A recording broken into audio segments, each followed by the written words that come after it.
আসসালামু আলাইকুম ওয়া রাহমাতুল্লাহ। প্রিয় শিক্ষার্থী বন্ধুরা, কেমন আছো তোমরা সবাই? আশা করি আল্লাহর রহমতে তোমরা সবাই অনেক ভালো আছো। বন্ধুরা, আমরা তৃতীয় শ্রেণীর গণিত বইয়ের অঙ্কগুলো নিয়ে ধারাবাহিকভাবে আলোচনা করে আসছি। আজকে আমরা আলোচনা করব তোমাদের তৃতীয় শ্রেণীর গণিত বইয়ের, দেখবে 89 পৃষ্ঠায় কিছু অঙ্ক দেওয়া আছে। সেখান থেকে আমরা এই 2 এবং 3 নাম্বার অঙ্ক খুব সুন্দরভাবে সমাধান করব ইনশাআল্লাহ। বন্ধুরা দেখো, এই 2 নম্বরে কি বলেছে? 2 নম্বরে বলেছে যে একটি একটি পেন্সিলের দাম 20 টাকা। কয়টি বন্ধু? একটি পেন্সিল, হ্যাঁ, একটি পেন্সিলের দাম 20 টাকা ও 5টি খাতার দাম 150 টাকা। একটি পেন্সিলের দাম হচ্ছে কত? 20 টাকা। এই যে একটি পেন্সিলের দাম 20 টাকা ও 5টি খাতার দাম হচ্ছে 150 টাকা। তাহলে এখন আমাদের কাছ থেকে জানতে চেয়েছে যে 5টি পেন্সিল ও 5টি খাতা কিনতে কত টাকা লাগে।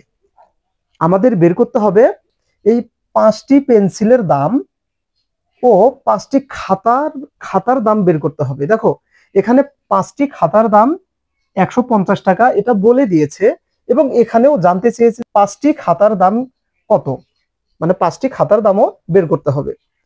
তো বন্ধুরা দেখো, আমরা এটা যদি আমরা সমাধান করি তাহলে আমরা কিভাবে করব?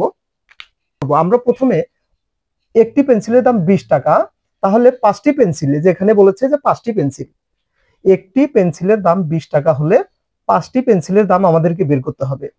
আর 5টি খাতার দাম জানতে চেয়েছে, এখানে 5টি খাতার দাম 150 টাকা বলেই দিয়েছে। তো আমরা কি করব? এই 150 টাকা যোগ করে দেব এই 5টি পেন্সিলের দামের সাথে।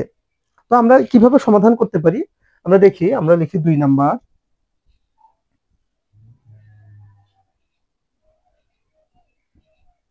সমাধান।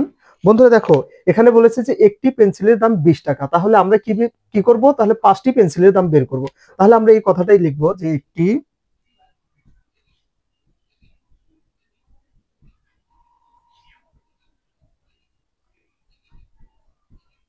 একটি পেন্সিলের দাম কত বন্ধু? 20 টাকা। তাহলে আমাদের বের করতে হবে 5টি পেন্সিলের দাম আগে বের করতে হবে। তাহলে আমরা এখানে লিখতে পারি যে অতএব 5টি পেন্সিলের দাম, 5টি পেন্সিলের দাম কত হয়? আমরা এখানে কত? 20 লিখবো, গুণ 5, এত টাকা। তাহলে এখানে কত হয় বন্ধুরা? এই 5-এর সাথে যদি 20 গুণন করি তাহলে কত হয়? 5 × 100, 100 টাকা। বন্ধুরা দেখো, আমরা কিন্তু এই 5টি পেন্সিলের দাম পেয়েছি। আমরা এই 5টি পেন্সিলের দাম পেয়েছি। এখন এই 5টি পেন্সিলের সাথে এই 5টি খাতার দাম, 5টি খাতার দাম 150 টাকা, এটা যোগ করে দিতে হবে। আমরা এখানে 5টি পেন্সিলের দাম পেয়েছি 100 টাকা। 5টি পেন্সিলের দাম 100 টাকা আমরা পেয়েছি। এখন এই 100 টাকার সাথে এই 5টি খাতার দাম 150 টাকা যোগ করে দিতে হবে, তাহলে আমাদের এই অঙ্কের উত্তরটা বের হয়ে আসবে। তাহলে আমরা এখানে লিখতে পারি, এখন আমরা এই খাতার দামটা এটার সাথে যোগ করে দেব। তাহলে আমরা এখানে লিখতে পারি 5টি পেন্সিলের দাম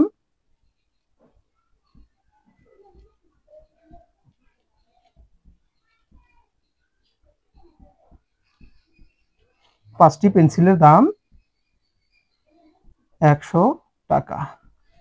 তাহলে এখন এখানে বলেছে যে 5টি খাতার দাম 150 টাকা, তাহলে এখানে লিখবো যে 5টি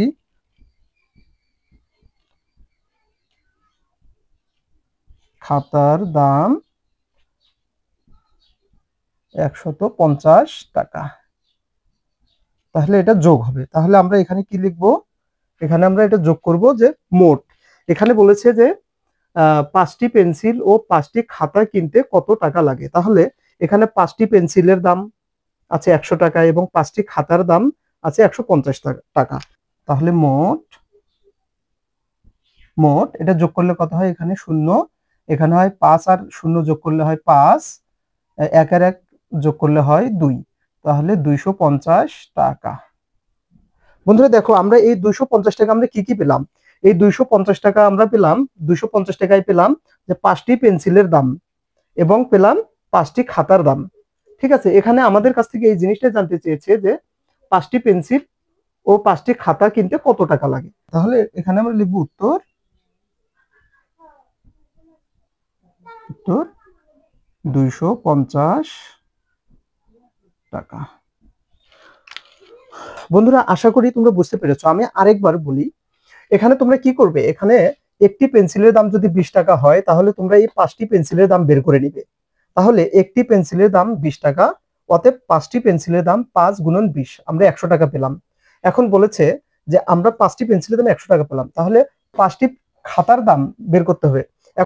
এখন এই খাতার দামের সাথে এই পেন্সিলের দামগুলো যোগ করতে হবে, তাহলে এই খাতা এবং পেন্সিল কিনতে কত টাকা লাগে আমরা সেটা বের করতে পারবো।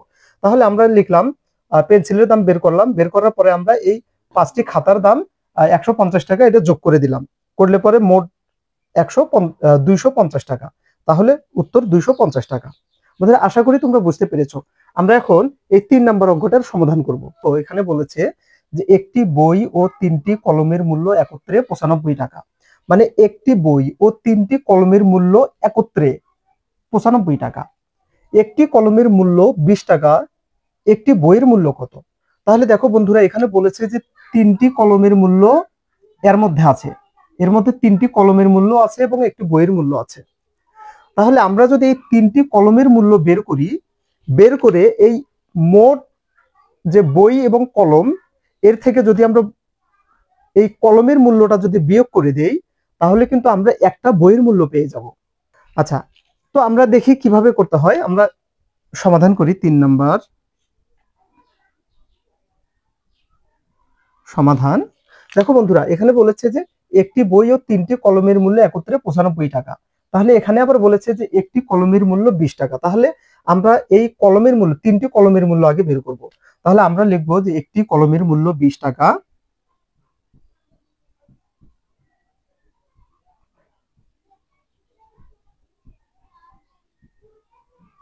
একটি কলমের মূল্য কত বন্ধুরা? 20 টাকা। তাহলে আমরা 20 টাকা, একটি কলমের মূল্য 20 টাকা। তাহলে এখানে কলমের সংখ্যা কয়টি? 3টি। তাহলে আমরা এখানে লিখবো যে অতএব 3টি কলমের মূল্য 20 গুণন 3, এত টাকা। টাকা।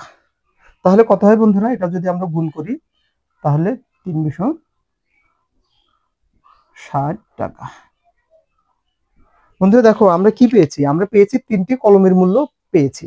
তাহলে আমরা এখানে লিখতে পারি যে একটি বই ও 3টি কলমের মূল্য একত্রে 95 টাকা। একটি বই ও 3টি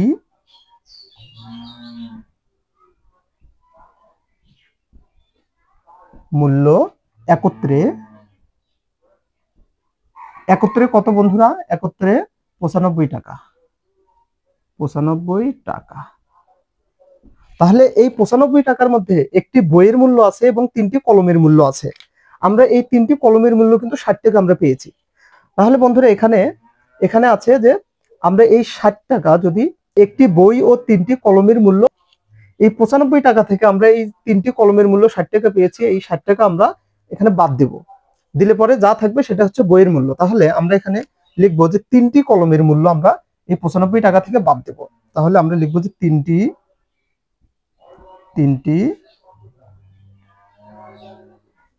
তিনটি কলমের মূল্য, 3টি কলমের মূল্য আমরা কত পেয়েছি? 60 টাকা। 60 টাকা। 3টি কলমের মূল্য আমরা কত পেয়েছি? 60 টাকা। তাহলে আমরা কি করব? এই 60 টাকা আমরা বাদ দেব, তাহলে কলমের মূল্যটা আমরা বিয়োগ করে দেব। তাহলে এখানে বিয়োগ করলে কত হয়? এখানে হয় 5, এখানে হয় কত? 3, এত টাকা। টাকা। বন্ধুরা দেখো এখন এই 35 টাকা কি? এই 35 টাকা হচ্ছে একটি বইয়ের মূল্য, যে একটি বইয়ের মূল্য এই 35 টাকা। তাহলে আমরা এইভাবে লিখতে পারি যে একটি বইয়ের মূল্য, আমি আন্তরিকভাবে দুঃখিত, এখানে মূল্য বানান ভুল করেছি, তোমরা শুদ্ধভাবে লিখে নেবে। ধন্যবাদ সবাইকে। বইয়ের মূল্য 35 টাকা। তাহলে আমাদের কাছ থেকে এখানে কি জানতে চেয়েছে? যে একটি বইয়ের মূল্য কত? তাহলে একটি বইয়ের মূল্য 35 টাকা। তাহলে আমরা উত্তর লিখব, উত্তর 35 টাকা। বন্ধুরা এটাই উত্তর। বন্ধুরা তোমরা আশা করি বুঝতে পেরেছো। যদি না বুঝে থাকো তাহলে কমেন্ট করে জানাবে, ইনশাল্লাহ আমি আবার এই অঙ্কগুলো নিয়ে আলোচনা করবো ইনশাল্লাহ। আসসালামু আলাইকুম ওয়া রাহমাতুল্লাহ।